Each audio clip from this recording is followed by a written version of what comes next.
Assalamualaikum warahmatullahi wabarakatuh. Salam sejahtera bagi kita semua. Kami dari kelompok 8 Manajemen Keuangan 2 kelas A1 ingin mempresentasikan tentang manajemen keuangan internasional. Dengan saya Lailatul Mukaromah dan dua rekan saya, Linca Natalia dan Brian Stefanus. Manajemen keuangan internasional.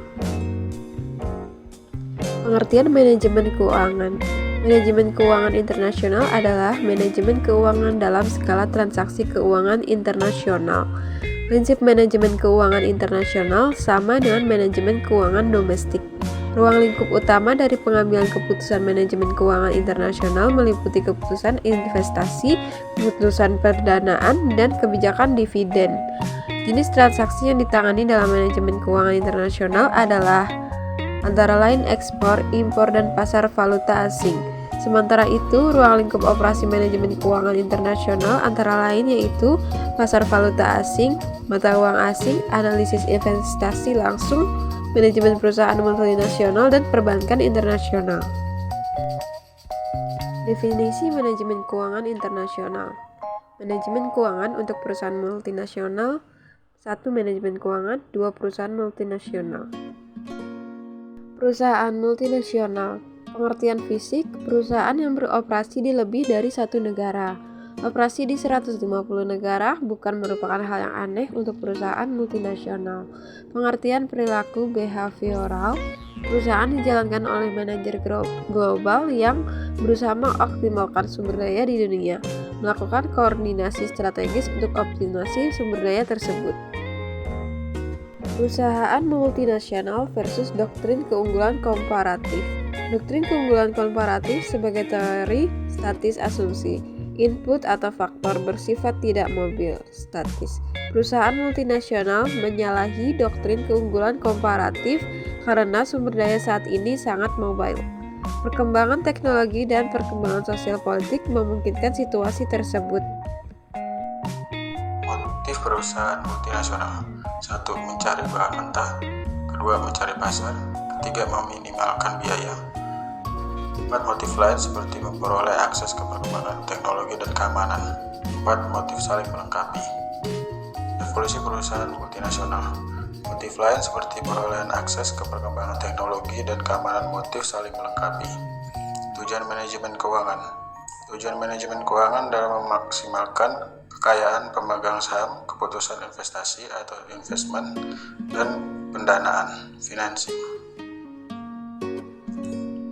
Sistem keuangan perusahaan multinasional.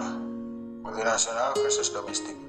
Transaksi antar negara dalam jumlah besar, risiko yang berkaitan dengan investasi keluar negeri, pemilihan akses yang besar terhadap sumber daya dunia, cara transfer dan fleksibilitas waktu atau timing. MNC memungkinkan memperoleh nilai tambah lebih memanfaatkan jaringan pasar keuangan internasional. Cara transfer. 1. Perusahaan multinasional bisa melakukan transfer dana melalui berbagai cara, sehingga bisa memilih metode yang paling optimal atau menguntungkan. Kedua, misal melalui pembayaran royalti, cabang pembayaran royalti ke kantor pusat. Yang ketiga, misal melalui utang, bunga dan cicilan dari cabang dibayar ke kantor pusat.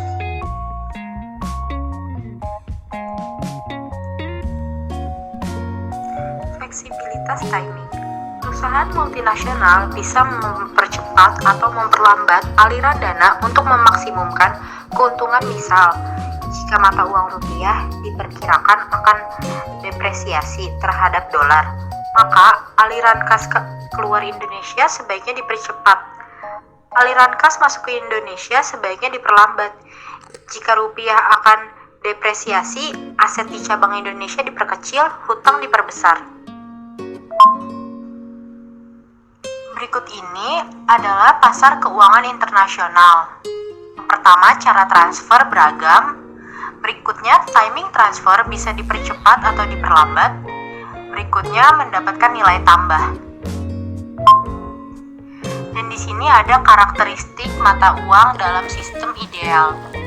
Ada nilai uang yang stabil, dapat dipertukarkan dengan mudah, dan kebijakan moneter yang independen.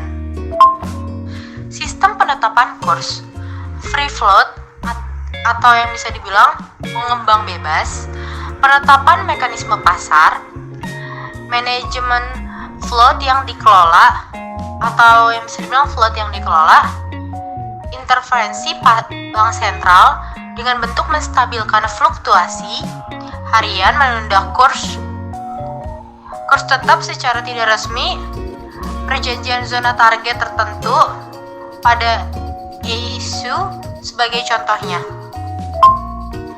Dikaitkan mata uang lain, dikaitkan dengan basket atau kelompok mata uang, dikaitkan dengan indikator tertentu, sistem kurs tetap, dengan cara pinjam asing, pengetatan pengadilan harga dan upah, pembatasan aliran modal keluar, dan devaluasi sebagai cara yang terakhir. Masuk ke dalam sistem moneter Eropa atau AMS, bentuk sistem penetapan kurs berdasarkan perjanjian zona target tertentu. Pentingnya koordinasi kebijakan moneter antara negara Eropa, Euro sebagai mata uang tunggal Eropa, International Monetary Fund atau yang disingkat dengan IMF, lembaga kunci dalam sistem moneter, International Special Drawing Right atau SDR. Sekian presentasi dari kelompok saya. Kurang lebihnya mohon dimaafkan.